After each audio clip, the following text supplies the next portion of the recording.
got a round of 64 and round of 32 finished with for the NCAA tournament, Nate. You know what? Now we obviously made a video about us making brackets, and whichever bracket gets the least amount of points, the loser's gonna have to do some type of punishment. Right now, I have 310, and Nate over here has 340. So you know what, Mm, Nate? You know what, Nate? Let's talk about the round of 64 and the round of 32 for a second. All right, I'll let you go first.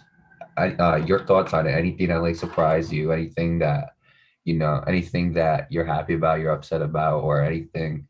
Just talk dude, about the bracket. Let's talk. dude, I'm getting sick of these damn upsets.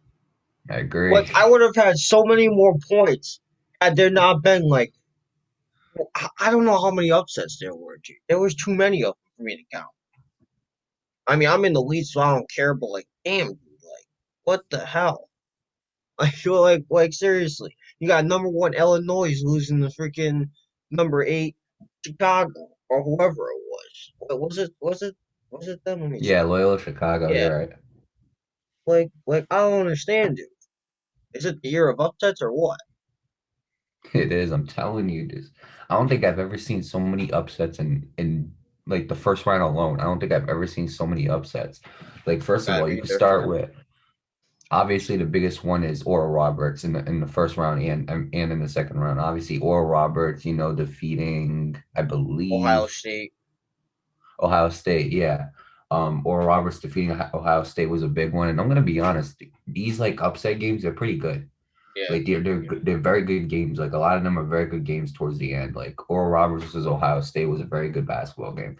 And then Oral Roberts is like, you know what? This is not a fluke. Let's just go out and let's just knock out Florida too. And then I'm here like thinking like, bro, like can you not have all these upsets? Because honestly, it's ruining my bracket. And let me tell you something, Nate. The first round, bro, everybody's perfect bracket was gone. Like everybody. think about how many people do these types of brackets a year.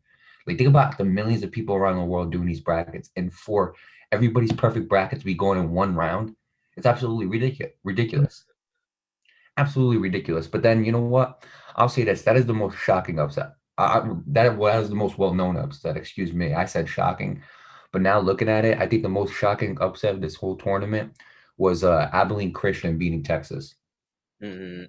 That's why I think is the most shocking. The reason why is because we don't know too much about Abilene Christian. I mean, first of all, let me explain something to you. I was watching that game and I'm gonna be honest, Nate. No, no, no, like this is not a shot at the players or nothing, but it just wasn't an impressive game by neither sides. It wasn't like there were a lot of like offensively, it was really bad. Abilene Christian, though, this is what I did not know. They were one of the top defensive basketball schools in the country. I did not know that. That information would have been good to know before I made this bracket and I picked Texas to beat them. But look, man, I'm just saying these upsets, man, are crazy. Now, stuff that hasn't surprised me, Gonzaga's been wiping through the competition. Um, Baylor has been wiping through the competition. They're in the Sweet 16, which that is probably the most important game for us, Baylor versus Villanova, because Nate's got Villanova going to the finals, and I got Baylor. So if Baylor can knock out Villanova, that really helps Mario. So we Mm-hmm. want that right there. We want Baylor to win, and we want Villanova to lose. I'm just saying. But yeah, I mean Gonzaga and Baylor, they're doing what we thought they would do. They're just going right, just dominating through this whole tournament. We'll see how long it lasts. Because remember, I mean, this is the year of upsets. I'm being real with you, Nate. Yeah, it is. And it's such a weird bracket. Like we got Oral Roberts going up against Arkansas. We got like Loyola Chicago going up against Oregon State, which by the way, Oregon State pulled off the upset in the round of 32 by defeating Oklahoma State and Cade Cunningham, Mr. Top five draft pick. Which by the way, Cade Cunningham, I still believe is going to be a top five draft pick. But let me tell you something, Oregon State really gave it to him. I And think I'll the only upset that actually worked in my favor was when Oregon beat Iowa. I actually had Oregon winning against Iowa. It's the that was only what one I was that about to actually get to went in next. my favor. Right. That's what I was about to get to next. And I mean, don't get me wrong, Luca Garza, I heard he's going to be like the number one or number two pick. Luca Garza, I mean, accolades wise, accomplishment wise, his college career has been great. He's a senior, and it's very rare to see like a senior, a senior in college be this high up in the draft. Like obviously, like Obi Toppin was this high up in the draft, but for Luka Garza to be like considered the number two pick in this NBA draft, and he's a senior, because you also got to remember, Nate, the NBA, a lot of them look for like one and done players so they can have longevity. But Luka Garza is like a senior. I believe he's like probably 24 years old, and I mean, I felt really bad for him. This man put up nearly 40 points.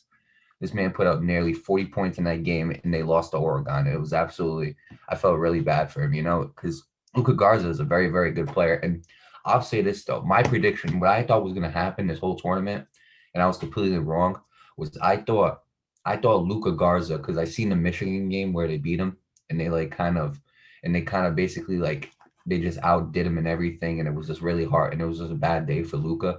I thought Luka Garza was going to choke this tournament, and I thought Cade Cunningham was going to go off. And clearly, I was wrong, because Cade Cunningham just couldn't find his shot.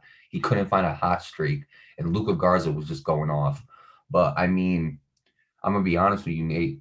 When you look at like what Luka Garza was doing that day, let me tell you something. This man, okay, had 36 points and 9 rebounds. He shot 3 for 4 from the three, and he had 14 out of 20 from the field, and they still lost. You can't ask for nothing more from your star player, You just can't ask for anything more. And I do feel bad for him. I wish him the best of luck. I think obviously he's going to be a top three pick in this NBA draft, and I think he's going to have. And honestly, I can definitely see him have a very good NBA career. But I mean, as for other games, Ohio University in the round of 64, that was a big upset too. They beat Virginia. They beat the defending champs Virginia, which I thought was very shocking. I just don't understand these upsets, Nate. I don't understand them. I don't Neither understand. do It seems I. like, what's up? Neither do I. That's what I'm saying. And like honestly, my bracket's all screwed up because of it. I'm losing by 30 points because of it. Nate over here is all happy, which isn't a good sign because I'm supposed to be happy. So with that being said, I need Baylor to beat Villanova so he can lose points. It's as simple as that. That is the most important game for us right here, is Baylor beating Villanova. It's as simple as that. Um, or Villanova beating Baylor, no matter which way it goes. Personally, Nate, I'm concerned for that game because there's been so many upsets happening. You just don't know when the next one's gonna happen. Personally, Nate, I'm afraid. Like I'm gonna be honest with you, Nate. I'm afraid that the finals. I'm afraid that the finals is gonna be like Oral Roberts versus like Oregon State. Let me tell you something. I'm gonna say this right now because I still got to make my Sweet 16 bracket, because just for fun, because obviously everybody else's bracket got completely destroyed in the first round. I'm gonna say this. I think I got Oral Roberts going to the Elite Eight, Nate. I'm gonna make that prediction right now. I think I got Oral Mm. Roberts going to the Elite Eight. The way they've been playing, if they continue that, I got them going to the Elite Eight. And let me tell you something, Nate. If Oral Roberts goes to the finals, they better not lose. They better not lose. They made it all that way Now, just to lose. Like, nah. Now, look, most likely will Oral Roberts go to the finals? No, you still got Gonzaga. You still have Michigan. You still have Baylor. Obviously, you still have like Villanova, who's a very big powerhouse, Arkansas, Alabama. You got these very good teams.